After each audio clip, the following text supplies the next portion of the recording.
आम बजट को कैसे देख रहे हैं, किस रूप में देख रहे हैं? देखिए, आम बजट को जो आज निर्मला सीतारमण जी ने जो आम बजट पेश किया है, वो एक तौर पे आप देखिए कि ऐतिहासिक है बिहार को लेकर। बिहार में जो मोदी जी की थी कि बिहार को हम साथ में लेके चलेंगे, इस बजट में साफ दिखा है कि मोदी जी ने और जो एनडीए की सरकार है, उन्होंने पूरे तरीके से बिहार को ध्यान में रख के इस बजट को बनाया है। हर तरीके से हर वर्ग को और बिहार के हर क्षेत्र को ध्यान में रखते हुए कि बिहार का डेवलपमेंट किस तरीके से होगा, उसको इस बजट में पेश किया गया है। आप सबसे पहली बात तो मैं बताना चाहूँगा कि आज तक बाढ़ को लेके किसी भी आम बजट में बिहार के बाढ़ की स्थिति को लेके आज तक कुछ इस तरीके का पेश नहीं किया गया था। लेकिन बिहार की बाढ़ की स्थिति के लिए 11,500 करोड़ का जो आवंटन किया गया है, वो काफ़ी सराहनीय है। जो निर्मला सीतारमण जी ने और मोदी जी के नेतृत्व में सरकार ने ये जो बजट पेश किया, काफ़ी मतलब बिहार के लोग इससे खुश हैं कि बिहार में जो बाढ़ की स्थिति बनी रहती थी, उसमें किस तरीके से सुधार हो, किस तरीके से इस स्थिति को नॉर्मल किया जाए, उसको लेके जो ये फंड आया है काफ़ी मददगार साबित होगा। लेकिन नीतीश जी को जिस तरह से उम्मीद था कि बिहार को विशेष राज्य का दर्जा मिलेगा या विशेष पैकेज मिलेगा, बिहार की जनता को भी उम्मीद था कि बिहार को विशेष राज्य का दर्जा मिलेगा, तो सभी को पानी फिर गया। देखिए, बिहार को विशेष राज्य का दर्जा अगर आप संविधान में देखिएगा तो संविधान में इसके लिए कोई जगह नहीं है, संविधान में इसका कोई जिक्र नहीं है। एक पैरामीटर है जो एक कमेटी डिसाइड करती है कि पैरामीटर है उस कमेटी का, जो कमेटी डिसाइड करती है कि किस राज्य को विशेष राज्य का दर्जा मिलेगा। उसमें 4-5 पैरामीटर्स हैं, जैसे कि आपका राज्य अंतर्राष्ट्रीय 3-4 अंतर्राष्ट्रीय देशों से घिरा हो, या पहाड़ी क्षेत्र हो, या आपके यहाँ पॉपुलेशन बहुत कम हो, या और 1-2 पैरामीटर है जिस पैरामीटर को देख के ही विशेष राज्य का दर्जा दिया जाता है, जो कि बिहार उस पैरामीटर्स को फुलफ़िल नहीं करता है। अगर आप इसके बारे में, बिहार विशेष राज्य के दर्जा के बारे में देखिएगा तो उसमें आपको पढ़ने को मिलेगा कि इसमें बिहार के विशेष राज्य का दर्जा इस पैरामीटर को फुलफ़िल नहीं करता है। लेकिन विशेष राज्य के दर्जा से के बराबर ही बिहार को इस बार जो अनुदान मिला है, जो इस बार फंड मिला है, इसमें आप उसको देख सकते हैं कि काफ़ी फ़ायदेमंद है। जैसे का जो रैली था उसमें मोदी जी खुद भाषण में बोले थे कि अगर हमारी सरकार बनती है तो 1 महीना के अंदर हम विशेष राज्य का दर्जा दे देंगे। क्या वो जुमला था? नहीं, जुमला नहीं था। देखिए, विशेष राज्य के दर्जा के बराबर ही इस बार जो बिहार को है, बिहार को अगर आप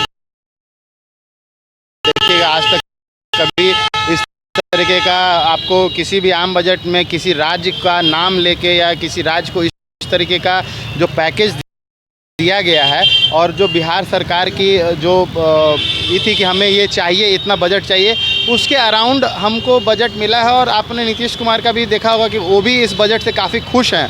बिहार के लोग भी काफ़ी खुश हैं हर चीज़ को देखे। आप देखिए, गया में भी अगर जो लोग रोज़गार की बात करते हैं, गया में इंडस्ट्रियलाइजेशन को लेके भी बात की गई है कि गया में एक इंडस्ट्री सेक्टर भी बैठाया जाएगा।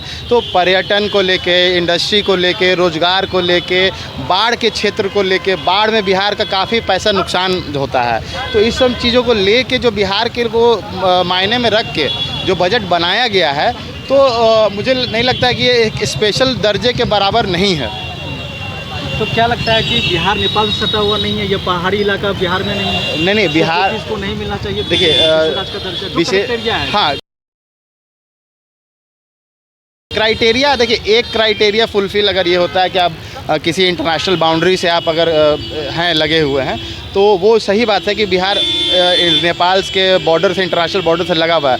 लेकिन अगर आप और भी पैरामीटर्स देखिएगा, किसी एक पैरामीटर से जो भी विशेष राज्य के दर्जा जिन भी राज्यों को मिला हुआ है, उनमें काफ़ी सारे पैरामीटर्स हैं, और बिहार ऑलमोस्ट मुझे लगता है 1 या 2 पैरामीटर्स पे ही होता है जिसमें विशेष राज्य के दर्जा का जो पैरामीटर है।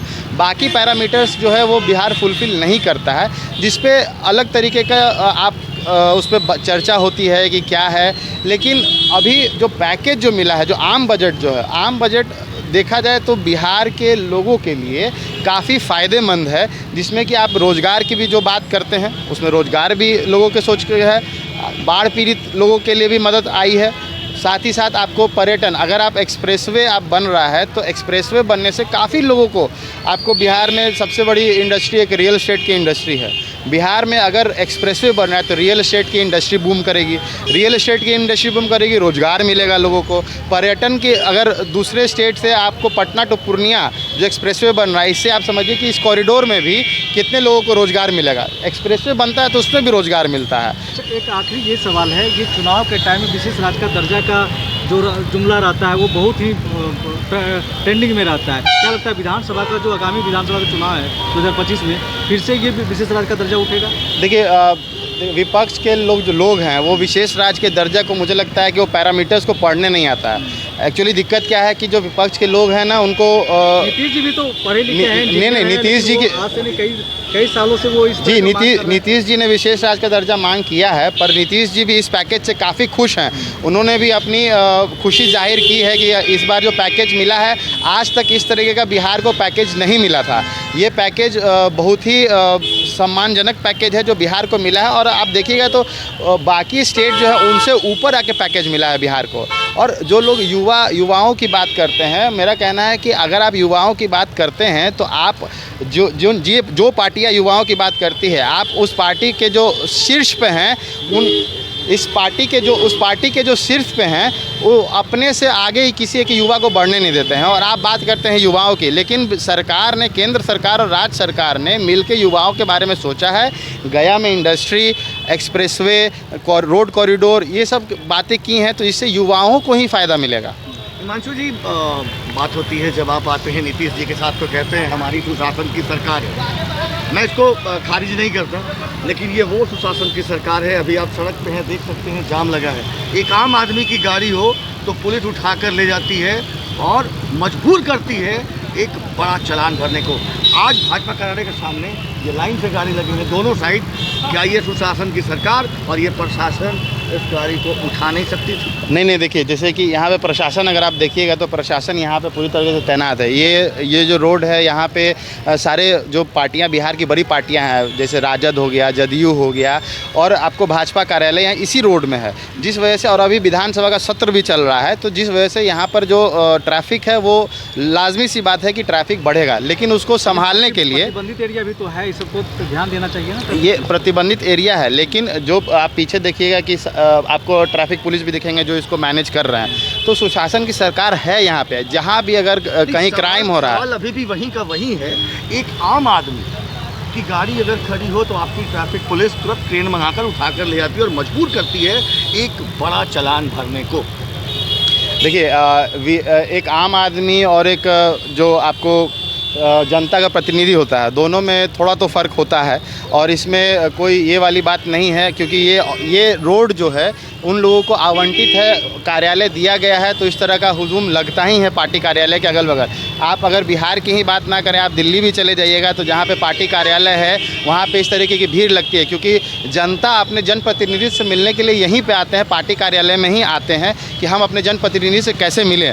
तो आप लाजमी सी बात है कि जनता को अपने जनप्रतिनिधि से मिलने से आप रोक नहीं सकते। लेकिन अगर आप पीछे देखिएगा तो पीछे पुलिस फोर्स इस भीड़ को मैनेज करने में लगी हुई है, और बिहार पुलिस और बिहार ट्रैफिक पुलिस को काफ़ी सराहना देनी पड़ेगी कि वो बहुत अच्छे तरीके से इन सब चीज़ों को मैनेज करती है। इनका सवाल ये कहना था कि ये सारे नियम कानून आम लोगों के लिए है, नहीं, आप अगर देखेंगे तो अगर आप गाड़ी आपको एम परिवहन पे मिल जाएगा, चालान सबको कटता है, सबकी कटती है। और चालान आजकल तो आप देखेंगे कि बिहार सुशासन में आप देखिए कैमरा लगा हुआ है, पर जंगल राज में कभी कैमरा नहीं लगा हुआ था।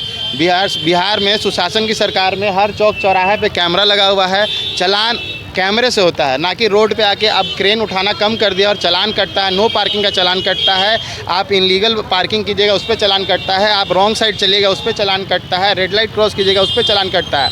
और जब वो चालान कटता है तो जो नंबर होता है उसमें कभी भी जो होता है वहाँ कैमरे में कोई वीआईपी और कुछ नंबर नहीं है, वो सिर्फ नंबर पे चालान कटता है। एक काउंटर सवाल मेरा का है कि चालान काटने के लिए कैमरा तो काम करती है, लेकिन अगर यहीं पे किसी को गोली मार दिया जाए तो उस समय कैमरा काम नहीं करती है। नहीं, ऐसा बात नहीं है। कई सारे केसेस ऐसे हुए हैं बिहार में जिसपे कि इन कैमरों की वजह से कहीं कितनी डकैतियों का जो जुल्म हुआ था वो रुका, उनके अपराधी पकड़ाए गए। कितना मर्डर हुआ, जो कोई अगर मर्डर होता है तो वहाँ पे जो क्रिमिनल होते हैं उनको पकड़ा जाता है, उन पे केस होता है, उनको पकड़ा जाता है। सारा इन कैमरों की वजह होता है और सारे कैमरे वर्किंग हैं।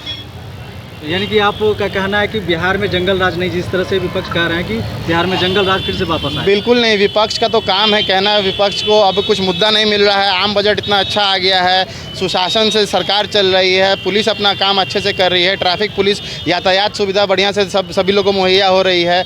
आप अगर देखिएगा तो जो सिटी सर्विस बस चलती है वो आम लोगों के लिए सरकार ने दिया हुआ है। तो बिहार सरकार, भाजपा और जदयू की सरकार मिलकर इतना अच्छे तरीके से जो सरकार चला रही है, तो अब उनके पास कुछ बोलने को नहीं है, तो उल जलूल बातें वो करते हैं। परिचय दीजिए। मेरा नाम हिमांशु हरि हो गया, मैं भाजपा कला संस्कृति प्रकोष्ठ का प्रदेश प्रवक्ता हूँ। बहुत अच्छा।